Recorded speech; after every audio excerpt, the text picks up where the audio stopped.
మన దళిత బహుజన ఫ్రంట్ బహుజన వర్గాల కోసం, దళితుల హక్కుల కోసం, అట్టడుగు వర్గాల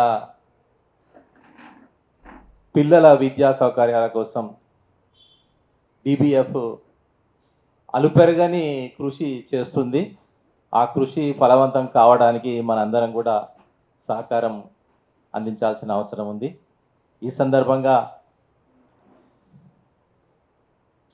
ప్రజాప్రభుత్వంలో అంటే ప్రజాపాలన, ప్రజాప్రభుత్వము, ప్రజాభవన్ అన్ని ప్రజ అనేటువంటిది ఒక సఫిక్స్గా యాడ్ చేసుకోవడం జరిగింది. గత పాలకుల ప్రభుత్వాలు ఒక రకంగా ఉండే, మన ప్రభుత్వం అంటే ఆ ప్రభుత్వం మీద అక్కస్తోటి, ఆగ్రహంతో, ఆ ఓటు ద్వారా ప్రజలకు మేలు జరుగుతుందనే ఆశయంతో, ఆలోచనతోటి అనేక మేధావులు, అనేక వర్గాల వాళ్ళు నిరంతరం కృషి చేసిన ఫలితంగానే ఈ ప్రభుత్వం రావడం జరిగింది.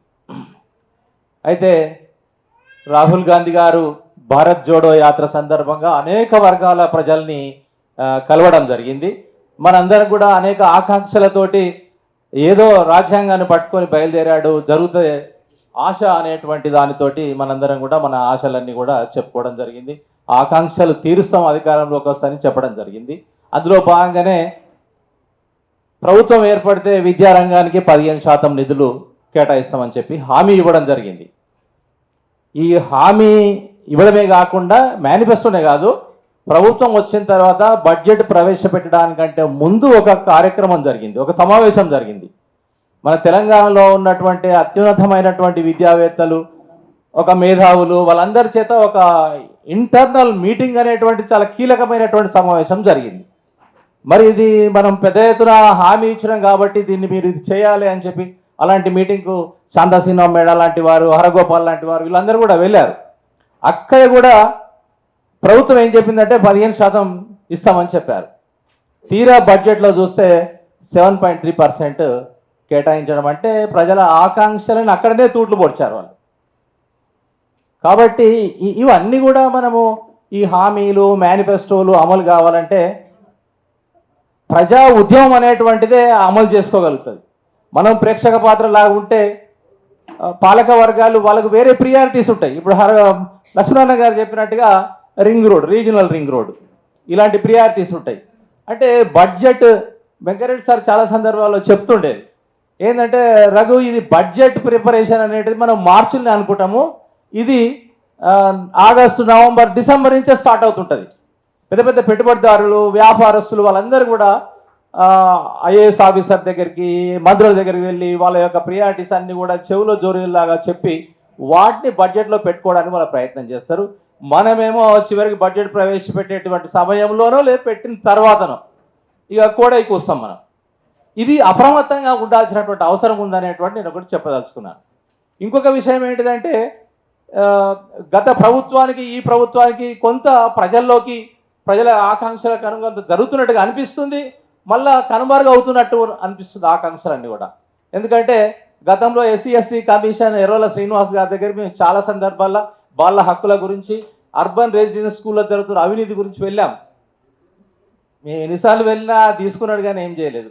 కానీ నేను మీడియా కానీ DBF గ్రూప్లో కానీ చూస్తే ఎవ్రీ ఇష్యూకి, ఒక ఇన్సిడెంట్కి వెంటనే ఒకటే రోజు, రెండో రోజు మన చైర్మన్ గారు, మెంబర్సు, శంకరన్న వాళ్ళ వెంబడి ఉండి పోవడం అంటే SC/ST కమిషను అనేటువంటిది ఎందెందుకు వెతికి చూసినా అంతటా ఉంటుంది.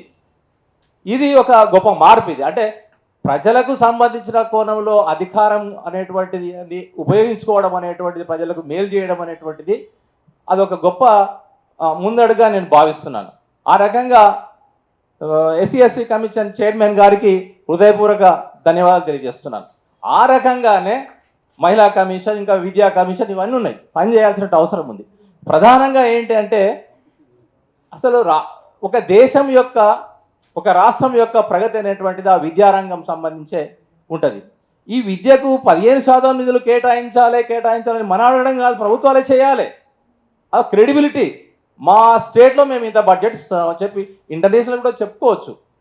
కాబట్టి ఆ రకంగా మనం అది అమలు కావాలంటే, ఈ బడ్జెట్లో కూడా అమలు కావాలంటే మనం పెద్ద ఎత్తున ఉద్యమం చేయాలి. ఇంతకుముందు మిత్రుడు సాదిక్ గారు చెప్పారు, అక్కడ మీటింగ్ పెడుతున్నాం, అలాంటి అనేక సమావేశాలు జరగాలి. ఆ ఒత్తిడి వస్తే తప్ప కనీసం 15%. లక్ష్మణారాయణ గారు చెప్పినట్టుగా 1966లో భారతదేశంలో స్వాతంత్రం వచ్చిన తర్వాత మొట్టమొదట విద్యా కమిషన్ ఏర్పాటు చేశారు డిఎస్ కొఠారి గారి నేతృత్వంలో. అదొక విప్లవాత్మకమైనటువంటి విద్యా కమిషన్, అనేక విద్యా సంస్కరణలు సూచించడం జరిగింది. అందులో ప్రధానమైంది 30% స్టేట్స్ తన బడ్జెట్లో విద్య కేటాయించాలి, 10% సెంట్రల్ గవర్నమెంట్ విద్య కేటాయించాలని చెప్పి సూచించింది. ఇంకొక ప్రధానమైనటువంటిది ఈ భారతదేశంలో అన్ని వర్గాలు విద్యా అవకాశాలు, సమాన అవకాశాలు అందాలంటే కామన్ స్కూల్ సిస్టమ్ అనేటువంటిది ఉండాలని చెప్పడం జరిగింది. ఆ కామన్ స్కూల్ సిస్టమ్ అనేటువంటిది అమలు చేస్తే ఏ సమస్య ఉండదు. 30,000 కోట్లు తల్లిదండ్రులు ప్రైవేట్ యాజమాన్యాలకు చెల్లించి అప్పులు చేసి ఆర్టీసీ బస్సులలో, ఫ్రీ బస్సులలో మిగిలినటువంటి డబ్బు కూడా పొదుపు చేసుకొని ప్రైవేట్ యాజమాన్యాలు పెట్టేటువంటి పరిస్థితి కూడా ఉండదు. సమానమైన విద్యా అవకాశాలు వస్తాయి. పేదవాడు ధనికుడు ఉన్నవాళ్ళు నేను అందరూ కలిసి చదువుకోవడం వల్ల అన్ని ఒకే రకమైనటువంటి కాంపిటెన్సెస్ డెవలప్ అవుతాయి. ఆ రకంగా కూడా మనం ఒత్తిడి తీసుకొచ్చి ప్రభుత్వం మీద ఈ యొక్క అమలు చేయించుకోవాల్సినటువంటి అవసరం ఉందని తెలియజేస్తూ ఈ అవకాశం ఇచ్చినటువంటి డిబిఎఫ్ శంకరన్నకు ధన్యవాదాలు చెప్తూ ముగిస్తున్నాను.